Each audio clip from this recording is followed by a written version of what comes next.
Hello everyone, welcome to our YouTube platform Concept and Fact of Life Sciences. Today in this video we are going to discuss about the heterospory and seed habit. आज बात करेंगे अब किस तरीके से plants के अंदर जो विषम बीजाणुकता है जिसमें दो अलग अलग प्रकार के स्पोर्स का फॉर्मेशन होता है जिन्हें अपन मेगा और माइक्रोस्पोर कहते हैं, किस तरीके से डेवलप हुए और किस तरीके से उन डिफरेंट टाइप्स ऑफ स्पोर्स के डेवलपमेंट की वजह से आगे जाकर के सीड हैबिट्स प्लांट्स के अंदर डेवलप हुई। तो स्टार्ट करते हैं अपन हेटेरोस्पोरी के साथ में। जैसे कि अपने को पता है प्लांट्स की अगर बात करें तो अगर स्टार्ट करें अपन एल्गी, फंगाई या ब्रायोफाइट तक, तो वहां पर किसी भी प्रकार के आप देखते हैं कि सीड्स का फॉर्मेशन अपने को देखने को नहीं मिलता है। And these plants they are known as the cryptogams.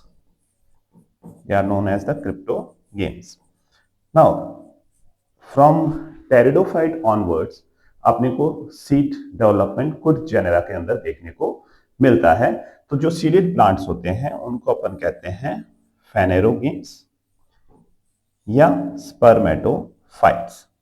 तो आज इसी चीज की बात करेंगे कि किस तरीके से जो नॉन सीडेड प्लांट है उनसे, या कहें कि आगे चल करके कुछ नए प्लांट्स के अंदर किस तरीके से सीड का डेवलपमेंट स्टार्ट हुआ, उसके लिए किन चीजों की आवश्यकता थी और किस तरीके से वो प्रोसेस कंप्लीट हुआ।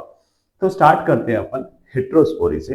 Heterospory simply we can say it is the production of two types of spore which are different in size, shape and function, and these spores they are called as the megaspore and the microspore. Generally Hindi में अगर बात करें तो गुरु बीजाणु और लघु बीजाणु।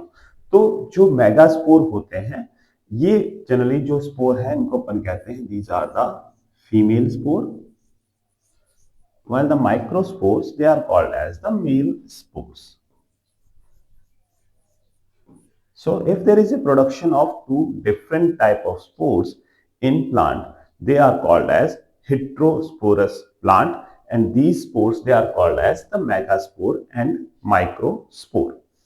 एक चीज और ले लेते हैं इसके अंदर, जैसे कि अपन पढ़ते हैं एवोल्यूशन ऑफ प्लांट के अंदर कि bryophytes they are not true terrestrial plant. उनको रिप्रोडक्शन के लिए वाटर की नेसेसिटी रहती है, but the true terrestrial plant it was the pteridophytes. तो वहां पे आपके वैस्कुलेचर भी डेवलप हुआ। साथ ही साथ जो टेरिडोफाइट्स हैं उनकी कुछ जेनेरा के अंदर आपको जो हेटेरोस्पोरी है वो भी देखने को मिलती है। तो इसीलिए जो हेटेरोस्पोरी है इसको अपन रिलेट करके पढ़ते हैं टेरिडोफाइट से, क्योंकि वहीं से इसका ओरिजिन हुआ है। तो बात करते हैं आगे। The heterospory it is known in 9 genera of pteridophytes. जैसे मैं पहले कह चुका हूं आपको कि सारे टेरिडोफाइट्स हेटेरोस्पोरस नहीं होते हैं, कुछ टेरिडोफाइट्स हेटेरोस्पोरस होते हैं, और जो हेटेरोस्पोरस नहीं होते हैं उनको अपन कहते हैं homosporous. These are known as homosporous pteridophytes. So केवल 9 जेनेरा जो हैं उनके अंदर हेटेरोस्पोरी देखने को मिलती है, and these 9 genera they are Selaginella, Stylites, Salvinia, Pilularia, Platyzoma, Marsilea, Isoetes, Azolla and Regnellidium. These are the 9 genera of pteridophytes जिसके अंदर आपको हेटेरोस्पोरी या विषम बीजाणुकता देखने को मिलती है। इन 9 जेनेरा को अपने को याद रखना पड़ेगा, क्वेश्चन इसके अंदर से भी पूछे जा सकते हैं आपसे। उसके बाद बात करते हैं कि किस तरीके से इस हेटेरोस्पोरी की ओरिजिन हुई है, उत्पत्ति हुई है। सो जो पहली चीज थी वो ये थी कि there is a reduction of spores within the sporangia.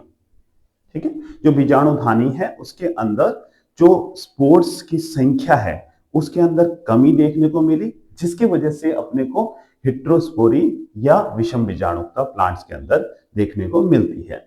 अगर सारे के सारे स्पोर्स फंक्शनल होंगे तो क्या होगा, स्पोर्स के बीच में जो रिसोर्सेस हैं उनको लेकर के कंपटीशन होगा। सभी जो स्पोर्स हैं वो रिसोर्सेस यूटिलाइज करना चाहेंगे और उनकी साइज नहीं बढ़ पाएगी और अपने क्या देखने को मिलेंगे, माइक्रोस्पोर्स देखने को मिलेंगे। लेकिन यदि जैसा अपन पहले कह रहे हैं कि if there is a reduction in the number of spore within the sporangia, अगर कुछ स्पोर्स हैं वो डीजनरेट हो गए, नष्ट हो गए, तो जो बाकी के बचे स्पोर्स हैं वो ज्यादा रिसोर्सेस न्यूट्रिएंट्स यूटिलाइज कर पाएंगे, उनकी साइज इंक्रीज हो जाएंगी और जिसकी वजह से अपने को क्या कंडीशन देखने को मिलेगी, मेगास्पोर कंडीशन देखने को मिलेगी। सो पहली जो नेसेसिटी है, रिक्वायरमेंट है, वो है reduction in the number of spores within the sporangium. तो ये बात हुई ओरिजिन की। आगे चलते हैं अपन, बात करते हैं कुछ एग्जांपल्स लेकर के इस हेटेरोस्पोरी के बारे में। तो पहला एग्जांपल अपन लेते हैं सिलेजिनेला के अंदर। यहाँ पे अपन कहते हैं कि the development of micro and megasporangia, लघु बीजाणुधानी और गुरु बीजाणुधानी, इन दोनों का जो विकास है, डेवलपमेंट है, वो एक जैसा ही देखने को मिलता है। अगर बात करें अपन यहाँ पे माइक्रोस्पोरेंजिया की, लघु बीजाणुधानी की, तो वहां पे सारी की सारी जो स्पोरोसाइट्स हैं वे अंडरगोज द मियोसिस, उनके अंदर आपको अर्धसूत्री विभाजन देखने को मिलता है, जिसके वजह से आपके बीजाणुओं का या लघु बीजाणुओं का निर्माण वहां पे देखने को मिलता है। यानी कि सारी की सारी जो बीजाणु मात्र कोशिकाएं हैं, स्पोरोसाइट्स सेल्स हैं, उनके अंदर आपको अर्धसूत्री विभाजन देखने को मिलेगा। मेगास्पोरेंजिया के अंदर अपन बात करें कि एक जो स्पोरोसाइट है उसको छोड़ करके बाकी सारी स्पोरोसाइट्स क्या होती हैं, नष्ट हो जाती हैं, डीजनरेट हो जाती हैं, केवल एक ही बचती है और जो एक बचती है वो फिर डिवाइड होती है and it divides to form the 4 functional megaspore. और उसके अंदर से भी अपन बात करते हैं कि 3 डीजनरेट हो जाएंगे और एक फंक्शनल मेगास्पोर आगे जाकर के बचेगा। तो इस तरीके से कुछ डेवलपमेंट होता है माइक्रो और मेगास्पोर का सिलेजिनेला के अंदर। सेकेंड एग्जांपल अपन लिखते हैं, ये वेरिएंट्स है, कुछ क्या डिफरेंस इसके अंदर देखने को मिलता है हेटेरोस्पोरी डेवलपमेंट के अंदर। सेकेंड अपन लेते हैं आइसोइड्स। आइसोइड्स की बात करें तो यहाँ पे जो माइक्रोस्पोरेंजिया है यहाँ पे सारे के सारे जो स्पोरोजिनस टिश्यूज हैं वो स्पोरोसाइट्स का फॉर्मेशन करते हैं, जबकि मेगास्पोरेंजिया के अंदर जो कुछ भाग है स्पोरोजिनस टिश्यूज का, some part of the sporogenous tissue, they are going to form the sporocytes. Next Marsilea, Salvinia और एजोला के अंदर बात करें तो सारी की सारी जो आपकी या माइक्रोस्पोरेंजिया है या मेगास्पोरेंजिया है, both of them they have 64 spores. ठीक है, दोनों के अंदर ही 64 स्पोर्स देखने को मिलते हैं, बट मेगास्पोरेंजिया के अंदर सारे के सारे स्पोर्स डीजनरेट हो जाते हैं एक को छोड़ करके। ये डिफरेंस रहता है इसके अंदर। नेक्स्ट अपन बात करें तो इंपॉर्टेंस ऑफ हेटेरोस्पोरी, क्या फायदा हुआ हेटेरोस्पोरी से, जैसा अपन कुछ पहले डिस्कस कर भी चुके हैं। It expresses the sex determining ability of the plants. अगर अपन होमोस्पोरस टेरिडोफाइट्स या ब्रायोफाइट्स की बात करें तो वहां पे जो सेक्स डिफरेंशिएशन है वो आपको देखने को मिलेगा कहां पे, गैमेटोफिटिक स्टेज के अंदर, जहां पे आप एंथ्रीडिया और आर्चिगोनिया को देख के बता सकते हैं कि ये मेल पार्ट है, ये फीमेल पार्ट है। तो सेक्स डिफरेंशिएशन आपको सेक्स डिफरेंशिएशन एबिलिटी प्लांट्स की ये एक्सप्रेस करता है। साथ ही अगर बात करें हेटेरोस्पोरस की, अपन सिंपली ये देख के बता सकते हैं कि size of the spore it is directly related to the sex. Means if size of the spore is small, it is a microspore, it is a male, while if the size of the spore is large, it is a megaspore and it is a female. So it expresses the sex differentiation ability of the plant, we can say. Now development of gametophyte is endosporic. Second thing is the development of gametophyte is endosporic. जितनी भी homosporous pteridophytes हैं वहां पे आपको जो gametophytic development है वो एक्सोस्पोरिक देखने को मिलेगा, बट हेटेरोस्पोरस टेरिडोफाइट्स में आपको देखने को मिलेगा ये डेवलपमेंट कहां, एंडोस्पोरिक। यही आगे जाकर के सीड डेवलपमेंट में हेल्प करेगा। कैसे करेगा बात करते हैं। यहाँ पे जो गैमेटोफाइट बनेगा वो आपके स्पोरेंजिया के अंदर ही बनेगा, इसीलिए इसको कह रहे हैं अपन मेगास्पोरेंजिया के अंदर ही बनेगा, इसलिए अपन इसको कह रहे हैं एंडोस्पोरिक डेवलपमेंट। और वो न्यूट्रिएंट्स भी कहां से लेगा, उसके जो बीजाणुधानी है उसके अंदर से ही प्राप्त करेगा। So nutrients they are derived from the sporocytes, we can से।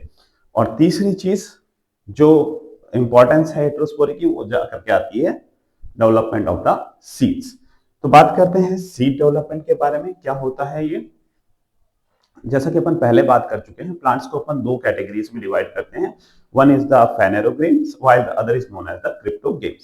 जो phanerogames हैं वो seeded plant है और cryptogames हैं वो नॉन सीडेड प्लांट है. अब जो phanerogames हैं इनको spermatophytes भी कह सकते हैं. So the spermatophytes, that is the seeded plants, they produces two types of spore. One is called as the microspore while the other is called as megaspore.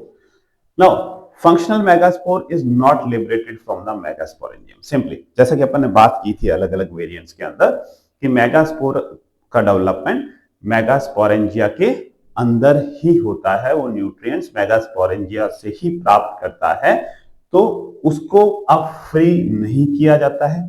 जबकि जो होमोस्पोरस होते हैं उनके अंदर जो डेवलपमेंट है गैमेटोफाइट का वो एक्सोस्पोरिक रहता है. यहाँ एंडोस्पोरिक है, मेगास्पोरेंजिया के अंदर ही गैमेटोफाइट डेवलप हो रहा है.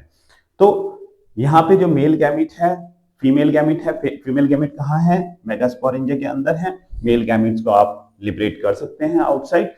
मेल और female gametes there is a fertilization lead to the formation of a zygote. अब जाइगोट का फॉर्मेशन कहां हो रहा है? It is within the megasporangia, forms embryo within the megasporangia. ये ट्रैवल करेंगे फीमेल गैमीट तक और फीमेल गैमीट कहां है? मेगास्पोरेंजिया के अंदर है. फर्टिलाइजेशन वहां हो रहा है और जो एम्ब्रियो डेवलपमेंट है वो भी मेगास्पोरेंजिया के अंदर ही हो रहा है. So embryo which is protected by the megasporangia, it is called as the seed.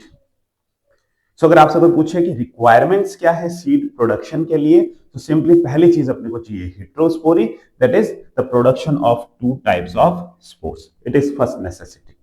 उसके बिना तो सीड का डेवलपमेंट हो ही नहीं सकता.